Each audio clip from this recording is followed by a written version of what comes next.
de volta com a nossa turma ao vivo, com o nosso estudo, aula número 3 de exegese bíblica. A exegese trabalha com interpretação. Eu sou o professor Eduardo Maciel e nós passaremos esses próximos minutos aí adentrando, praticando os textos das Sagradas Escrituras, tentando fazer uma boa interpretação. Como eu gosto de fazer todas as aulas, relembrar a aula que nós tivemos na última vez que estivemos juntos, a aula número 2. Nós começamos a prática exegética e analisamos 5 textos para descobrir, no primeiro caso, quem foi o discípulo amado. Fazendo a exegese, nós descobrimos que foi João. No segundo caso, nós vimos se Jesus ressuscitou ou não fisicamente. Temos também a exegese do texto 1 Tessalonicenses e comprovamos que a ressurreição ela foi física. O terceiro texto é aquele texto que diz que Deus se arrependeu de ter criado a raça humana, lá no dilúvio. Mas depois, em Números, nós lemos que Deus não é homem para que se arrependa, nem filho do homem. E aí ficou a dúvida, Deus pode ou não pode se arrepender? Fizemos a exegese. Depois, nós vimos o penúltimo caso, que foi quem incitou Davi a fazer a contagem do povo, porque o texto de Crônicas diz que foi Deus, e o texto de Samuel diz que foi Satanás. Também nós entendermos esse assunto. E por último, a dúvida do Renan, se nós vamos para o céu ou se a terra vai ser renovada. No primeiro momento, quando a pessoa morre, ela vai para o céu. Mas é óbvio, depois das últimas coisas, a terra será um lugar de destino, não será renovada como as testemunhas de Jeová pensam, acreditam, mas com certeza nós iremos reinar aqui com o Cordeiro. Vamos falar na aula de hoje sobre a prática exegética. Nós começamos na aula de número 2 fazer a prática exegética e agora nós vamos continuar aqui com alguns textos, nós vamos continuar aqui com alguns enigmas da Bíblia. Eu não acredito que a Bíblia tenha contradição, mas a Bíblia ela precisa ser interpretada e para isso nós temos a tarefa aí dos exegetas, né?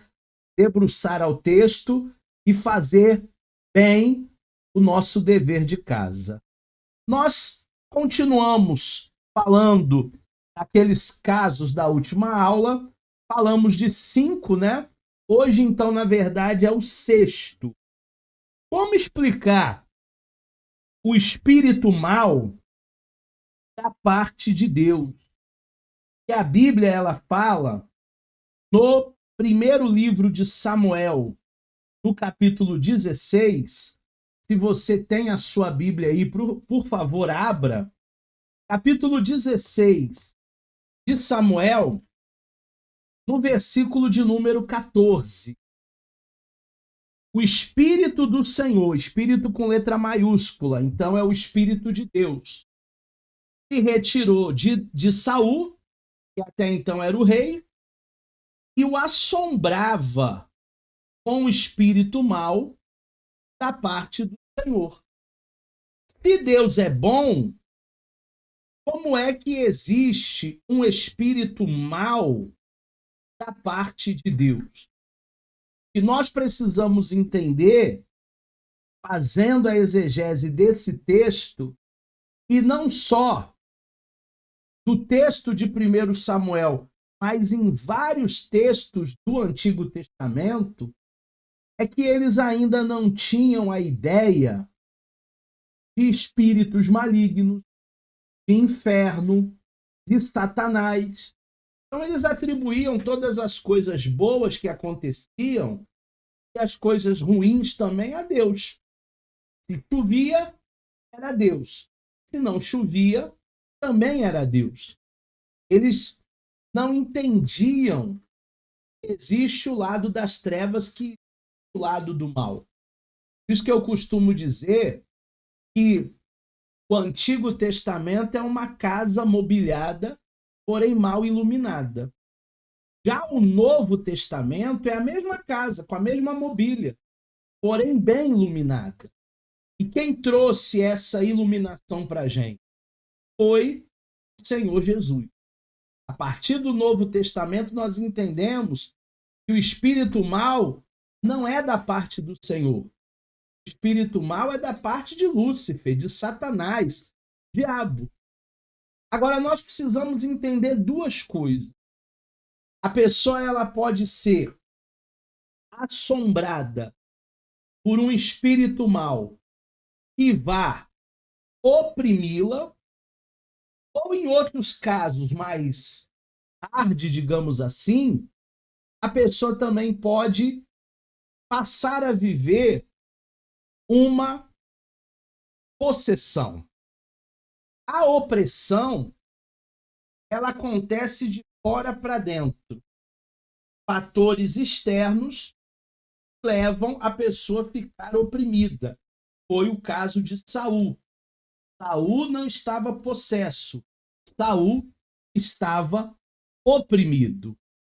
Já a possessão era o caso do gadareno, porque acontece de dentro para fora. Os espíritos malignos habitavam dentro do gadareno. Era uma legião incontável.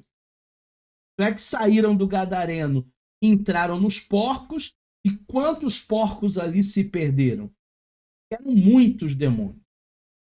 Entendendo que a opressão é uma influência e a possessão é um espírito que está dentro, é de dentro para fora, nós precisamos diferenciar. Porque nem todo oprimido é possesso, mas todo possesso é oprimido. E quando acontece a possessão? A possessão acontece quando o espírito maligno domina as três esferas da vida da pessoa dentro de uma tricotomia, que é corpo, que é alma e que é espírito. Então, no Antigo Testamento, eles atribuíam coisas boas e más a Deus. Mas no Novo Testamento, eles entendem bem de mal não procede de Deus. Mais um caso aqui, nesta aula de hoje, para nós é o segundo, mas juntando todos é o sétimo.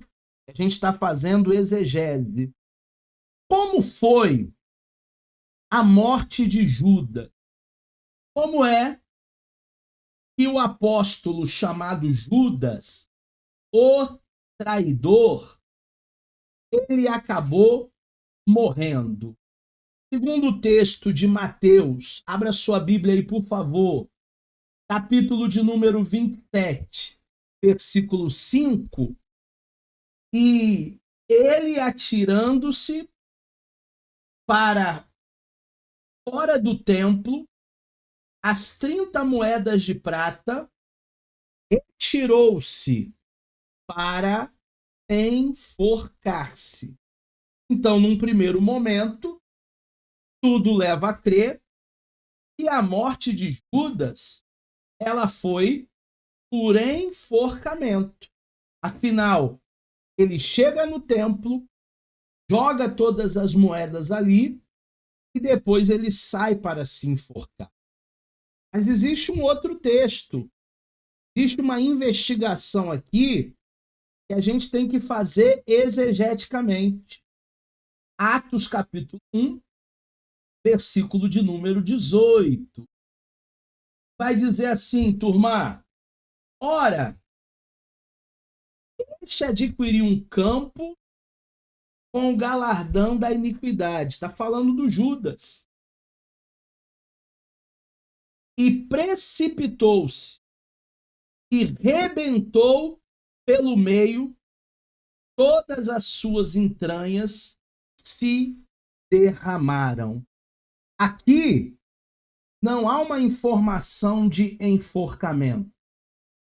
Aqui está dizendo em Atos 1,18 que parece que Judas ele compra um campo e ele vai para esse campo e lá ele escorrega numa espécie de abismo e quando ele cai lá embaixo, ele é ferido com vários galhos, aonde até o seu corpo, o seu tórax, ele é perfurado.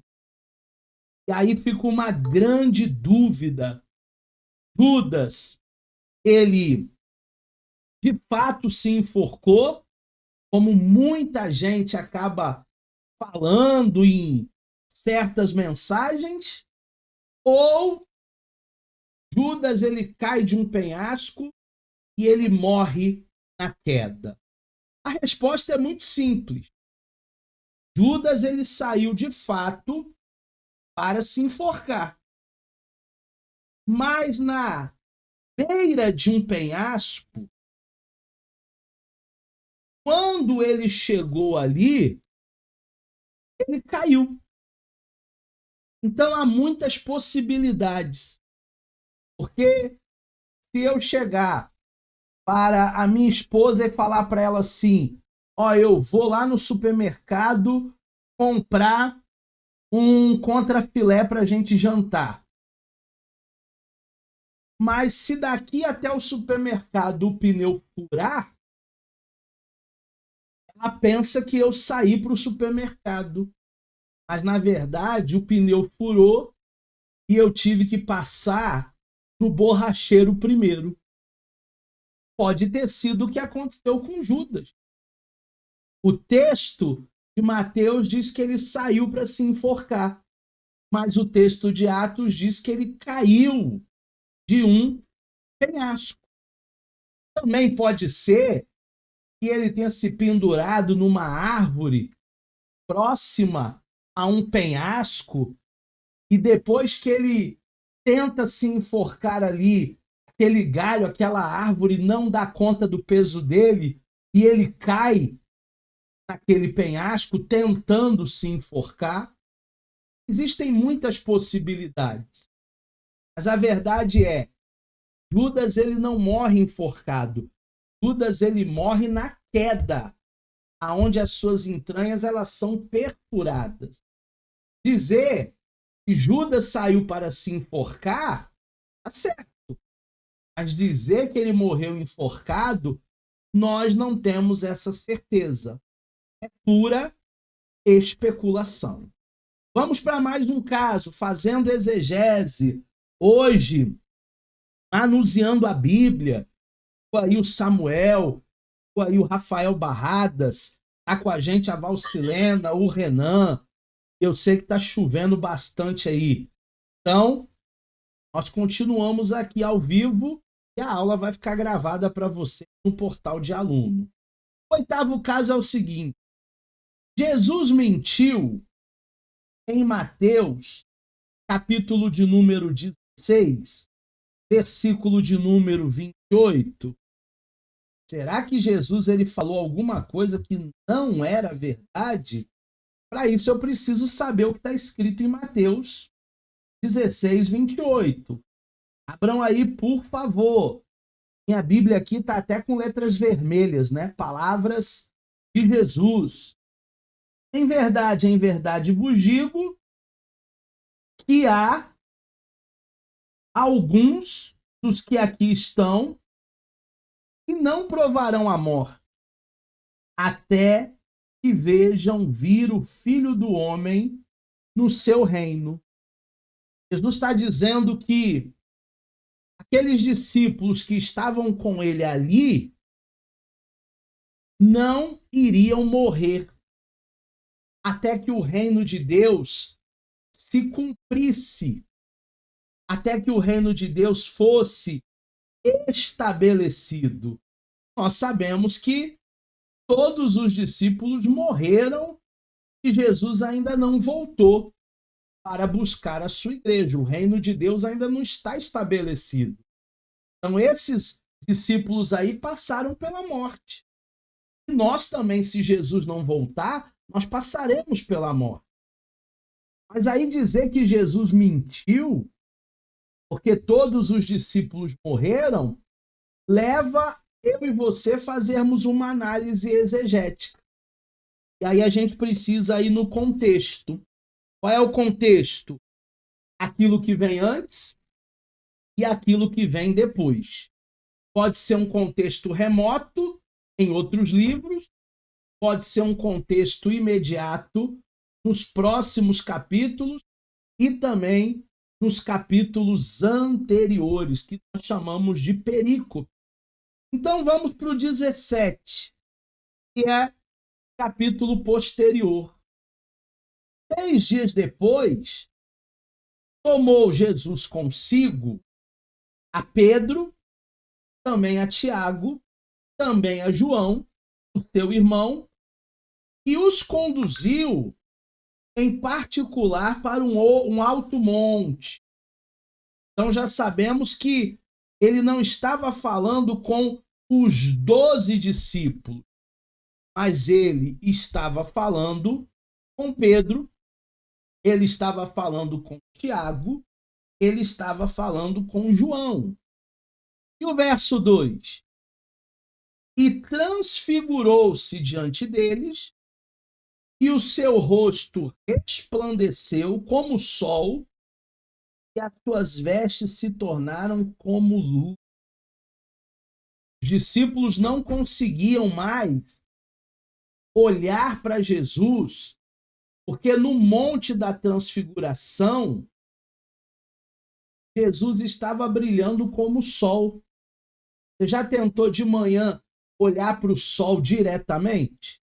Você não consegue, você fica ceguinho. Depois você para de olhar para o sol, você não vê mais nada. Porque a luz ela é muito intensa. Esse contexto, ele não é um contexto de eternidade, porque senão Jesus estaria mentindo. Ele é um contexto do Monte da Transfiguração. No seu reino, na sua glória, no exato momento ali da transfiguração. Então Jesus disse que Pedro, Tiago e João não morreriam antes de ver o Senhor na sua glória, não eterna, mas na sua glória transfigurado. O que aconteceu naquele episódio? Eles viram uma luz tão intensa, mas tão intensa, mas tão intensa, que eles ficaram muitos dias, talvez semanas, talvez meses, com aquela glória de Deus aquecendo os seus corações. Então, Jesus ele mente no capítulo 16, no último versículo? Claro que não. Tem que analisar o contexto. Sabe por que que Jesus ele não mentiu? Porque Jesus ele é Deus. E Deus é a verdade. É a verdade personificada. Ele disse: eu sou o caminho, eu sou a verdade, eu sou a vida. E ninguém vai ao Pai se não for por mim. Jesus é Deus. Jesus é a personificação da verdade. Por isso ele não pode mentir. Então nós entendemos melhor esse texto, não falando de uma glória e de um reino eterno, mas falando de uma glória e de um reino que estava ali sendo retratado, sendo demonstrado no Monte da Transfiguração. Temos ainda mais 3 casos. O 9, em qual horário Jesus ele foi crucificado? Porque no Evangelho de Marcos, capítulo 15, abra aí sua Bíblia, versículo de número 24, vai dizer assim, Marcos 15, 24 e 25. E havendo-o crucificado, repartiram as suas vestes e lançaram sobre ele a sorte para saber quem levaria as suas vestes. E era a hora terceira que o crucificaram. Então, o texto de Marcos vai dizer que Jesus ele foi crucificado na hora terceira. Mas vamos lá em João ver também um texto paralelo no capítulo 19 e no versículo de número 13. A gente tem sempre que trabalhar com textos paralelos. Isso é uma regra da hermenêutica. Ver os textos paralelos. Os evangelhos têm muito texto paralelo. Aqui nós temos Marcos e aqui nós temos João. Capítulo 19, versículo 13. Ouvindo, pois, Pilato esse edito, levou Jesus para fora, assentou-se no tribunal, no lugar chamado Listróstonos, que em hebraico quer dizer Gabatá, que era a preparação da Páscoa, já era quase a Páscoa, na hora sexta. E agora deu nó. Hora terceira ou hora sexta? Porque se nós falarmos de hora terceira, nós estamos falando de 9 horas da manhã. Se nós falarmos de hora sexta, nós estamos falando de meio-dia. Então Jesus morreu meio-dia, sexta, ou Jesus morreu 9 da manhã, hora terceira. Precisamos fazer uma análise cultural da época. Quando a gente vai à fonte cultural, nós analisamos a cultura da época, nós entendemos que o evangelista João empregou o método romano de contar as horas. No método romano, o dia começava num período. Daqui a pouco eu vou explicar como começava a contar as horas do dia. Já o evangelista Marcos, ele não empregou o método romano, ele empregou o método judaico. Então haviam 2 métodos de se contar as horas. O método romano, o método judaico. Eu não entendo isso não. É igual quando a gente tem o horário de verão. Quando muda o relógio para o horário de verão, que a gente precisa adiantar 1 hora, existem lugares do Brasil que não adiantam. Então, em determinado lugar, é 7 da noite. Mas aqui, que estamos no horário de verão, já é 8. E aí, se Jesus morre num dia de horário de verão, ele morre às 8 ou ele morre às 7? É mais ou menos essa confusão da análise cultural da época, de contar as horas pelo sistema romano, contar as horas pelo sistema judaico. Por isso a exegese é importante. Vamos entender o método. Os romanos, eles começavam a contar as horas a partir da meia-noite. Então, 00:01 já era a primeira hora.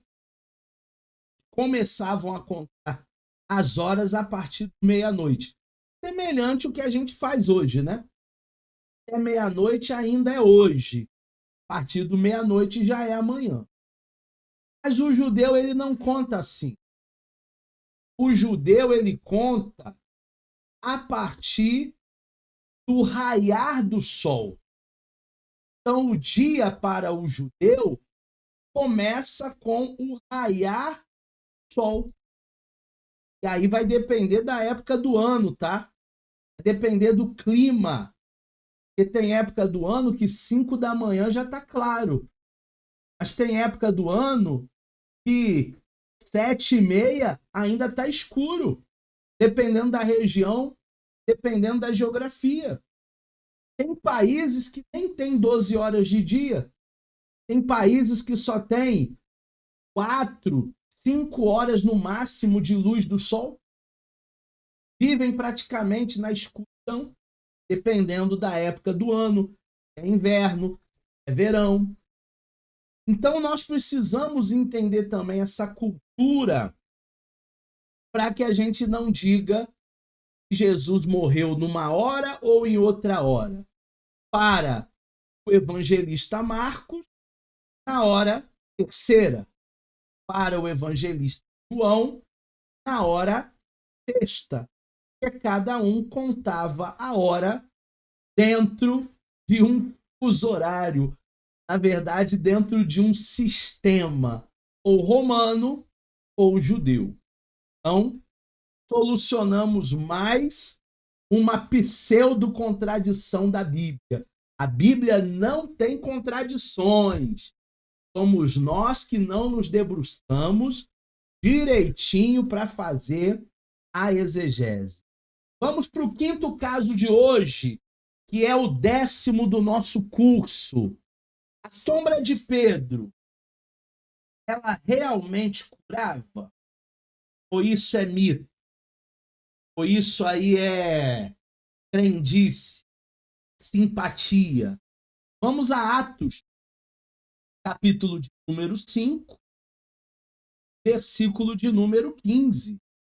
Pedro era um dos apóstolos e em um só sermão todo mundo se rendeu a Jesus, todo mundo se converteu a Jesus e em um só sermão ele batizou 3.000 almas em um só dia. Eu não conheço nenhum pregador, não conheço nenhum pastor que já batizou em um só dia 3.000 almas. Será que a sombra de Pedro realmente curava?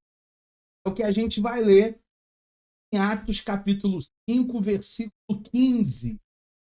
De sorte que transportavam os enfermos para as ruas e punham em leitos e em camilhas para que ao menos a sombra de Pedro, quando ele passasse, cobrisse alguns deles. Então as pessoas eram levadas ao lugar onde o apóstolo Pedro estava, elas eram colocadas ali, enfermos, coxos, cegos, mudos, na esperança e na fé de que o apóstolo passasse por ali e eles fossem curados. É o que a Bíblia diz. A Bíblia não está dizendo que a sombra curava. Vai ter que recorrer ao contexto. Qual é o contexto? O versículo que vem antes e o versículo que vem depois. É um contexto imediato. Então vamos ler o que vem antes, que é o 14. E a multidão dos que criam no Senhor, tanto homens como mulheres, crescia cada vez mais. Opa, eu já tenho um dado aqui. Não eram pessoas ateus. Não eram pessoas descrentes. Eram pessoas que acreditavam no poder de Deus. Agora vamos ver o 16. E até da cidade circunvizinha corria muita gente a Jerusalém, conduzindo os enfermos, conduzindo os atormentados, gente que tinha espírito imundo, os quais eles eram curados. Então haviam sim pessoas oprimidas, possessas, doentes, que recebiam a cura quando Pedro passava. Mas era todo mundo? Não, a Bíblia não fala que era todo mundo. Eram algumas pessoas. Isso era uma regra, apesar de todos que estavam ali ter fé, não, isso não era uma regra. Podia acontecer com uma pessoa do meu lado e também podia acontecer com outra pessoa, mas comigo não. E verdadeiramente a gente precisa entender desse ato é a motivação que estava por trás.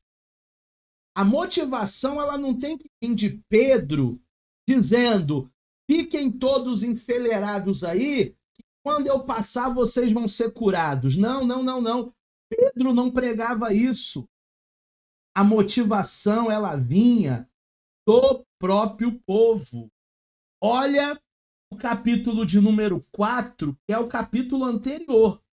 Diga-se de passagem, nos versículos 30 e 31. Atos capítulo 4, verso 30 e também verso 31. Acharam? Enquanto estendes a mão para curar, e para que se façam sinais, prodígios, pelo nome do teu santo Filho, Jesus. E tendo eles orado, moveu aquele lugar onde eles estavam reunidos, e todos foram cheios do Espírito Santo, e anunciavam com ousadia a palavra de Deus. Então a motivação dos apóstolos era ter uma vida cheia do Espírito Santo e anunciar a palavra com ousadia. Mas a motivação do povo é estar ali para ser curado, liberto. Deus curava? Claro que curava.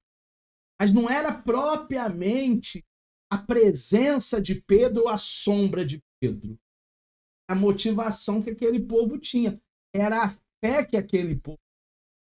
Até hoje, pessoas podem ir num pastor que é usado por curas, não serem curadas. Outras tantas já foram lá outras vezes e foram curadas. Então não é uma regra. Todo mundo vai ser. Não.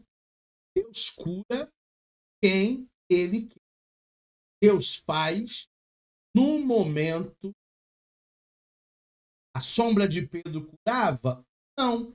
A motivação do povo que estava ali na fé fazia com que alguns recebessem a cura.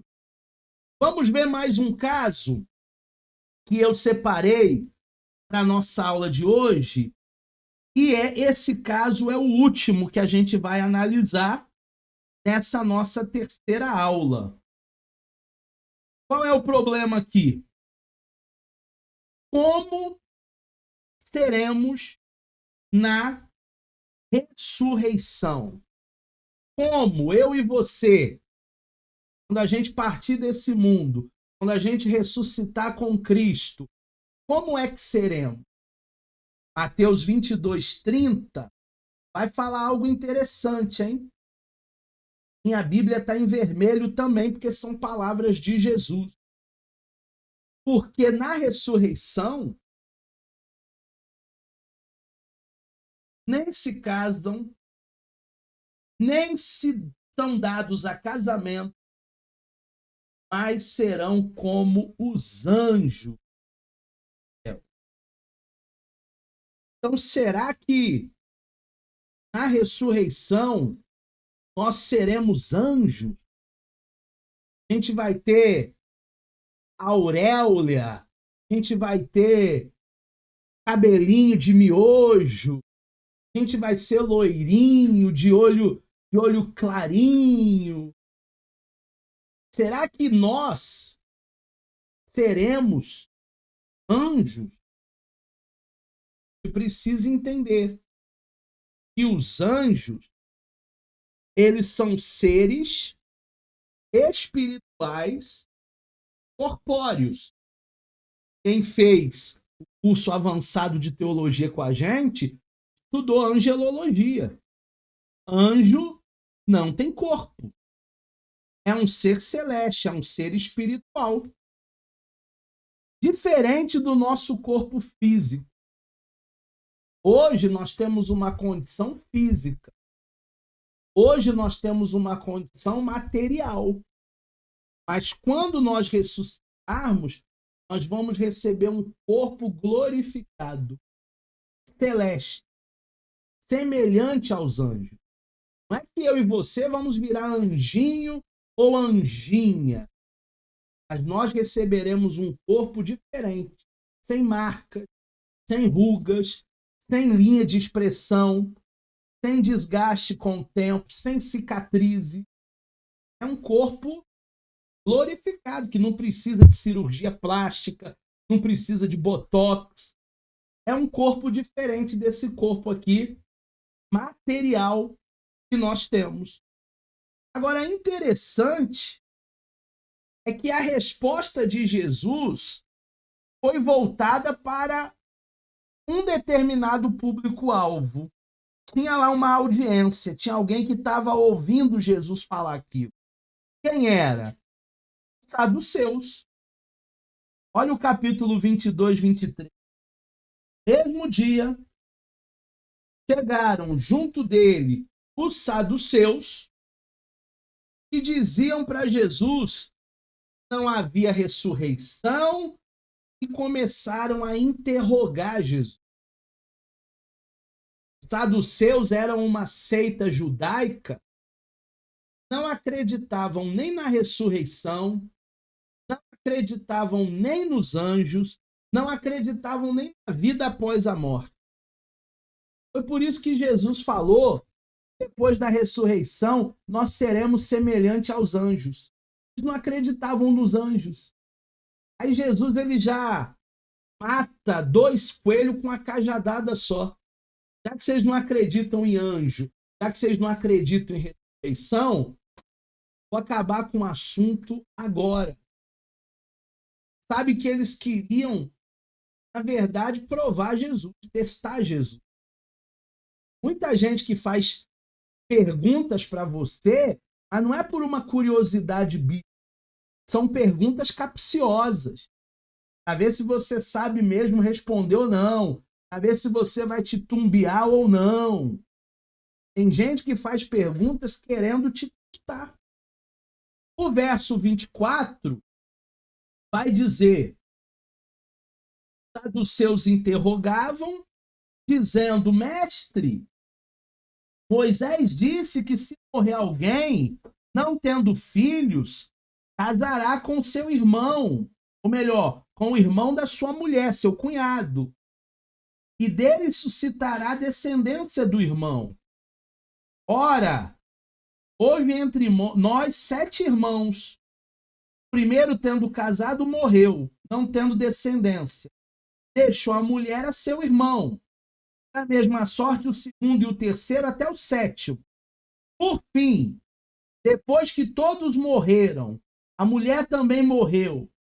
Na ressurreição, qual dos 7 será o marido dessa mulher, o possuidor dessa mulher? Estavam testando Jesus pela lei do levirato. O que a lei do levirato falava? Que quando um homem morresse, não deixando filhos, a viúva era obrigatório para ter a descendência, para ser amparada. É por questões aí de mulheres que foram deixadas, mulheres que foram deixadas pelo marido mesmo, que se tornaram até mulheres prostitutas.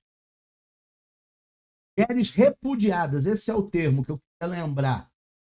Até em casos de mulheres repudiadas, sem descendência, ela tinha que ir para a prostituição por causa de sua descendência.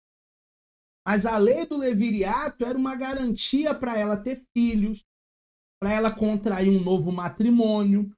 Só que, gente, isso é muito peculiar da cultura judaica daquela época. Tenho certeza que se o Renan morrer, a Valcilena não vai casar com o irmão dele. Não sei se ele tem irmão, tá? É uma suposição. E por aí vai. Tenho certeza que se eu morresse, a minha esposa não ia casar com meu irmão. Ainda bem que eu não tenho irmão. Muito menos gêmeo. Mas naquela época era muito comum para que as viúvas não ficassem sozinhas, desprotegidas. Então eles estavam fazendo um teste. Quando ressuscitar, é ser marido do primeiro, do segundo, do terceiro, do quarto, do quinto, do sexto ou do sétimo? Foi por isso que Jesus falou, olha, nós seremos como os anjos, assexuados. No céu não vai ter homem e mulher. No céu não vai haver sexualidade. Isso é coisa da terra. E o versículo 29 diz: Jesus, ele, porém, respondendo, disse-lhe: errais, não conhecendo as Escrituras nem o poder de Deus. Sabiam que tem muita gente que está errando na vida, ela só conhece o poder de Deus, ela só conhece o experiencialismo, ela só conhece o reteté, machaca o varão. A gente não pode só conhecer o poder, a gente tem que conhecer as duas coisas. São duas asas. Uma asa é o poder de Deus, a outra asa é o conhecimento. Então Jesus está dizendo, vocês estão errando, porque vocês só conhecem o poder de Deus. Cadê o conhecimento? Cadê a teologia? Cadê a escola bíblica? Estão falhando nisso. O versículo 30 até o 32 vai dizer que na ressurreição não se casam, não são dados a casamento, mas serão como os anjos do céu. Acerca da ressurreição dos mortos, não tendes lido o que Deus nos declarou dizendo? Sou o Deus de Abraão, o Deus de Isaac e o Deus de Jacó? Ora, Deus não é Deus dos mortos, Deus é Deus dos vivos. Mostrando para eles, vai ser inaugurado um novo ciclo, uma nova fase, a partir da nossa morte. Enquanto nós estamos aqui na Terra, nós pensamos ainda nas coisas da Terra, porque temos esse lado material nosso. Mas o dia que partirmos daqui, nada vai ser igual. Vai ser tudo diferente. Então, os anjos, eles não se casam. No céu não tem essa preocupação. Ai, eu vou ficar para titia. Ai, eu vou ficar para titio. Ai, eu tô ficando velho. Ai, eu tô ficando velha. Todo mundo já casou. Não. No céu não há preocupação com o casamento. Nós seremos como anjos. E os anjos, como a gente já estudou no curso avançado, são assexuados. Não existe nem anjo masculino, nem anja feminina. Ah, mas a palavra anjo é uma palavra masculina. É só uma questão de semântica. É só uma questão de linguística. Anjo é assexuado. Não existe sexo do anjo. Ah, mas eu já li na Bíblia que os filhos de Deus coabitaram com as filhas dos homens. Então quer dizer que os anjos desceram do céu e tiveram relacionamento sexual com as mulheres aqui da terra. Não, não, não, não, não. Isso aí é mitologia grega, mitologia romana. Isso aí dá a ideia até dos semideuses, como Poseidon. Tem nada a ver isso, turma. As filhas dos homens eram de uma tribo. Os filhos de Deus eram de outra tribo. Na verdade, não era nem sistema tribal ainda. Era descendência. Descendência de Sete e a outra descendência. Nada a ver com anjo. Eram pessoas da mesma família, só que de outro clã. Eram tribos ainda, mas eram clãs diferentes. Por isso a importância da gente se debruçar esses textos mais obscuros e fazer uma exegese correta, uma interpretação salutar. Chegamos ao final da nossa aula de número 3 de exegese bíblica. Aqui estão as minhas redes sociais. Se você precisar falar comigo, você pode me passar a mensagem que eu responderei prontamente, tirarei todas as suas dúvidas. Até a próxima aula.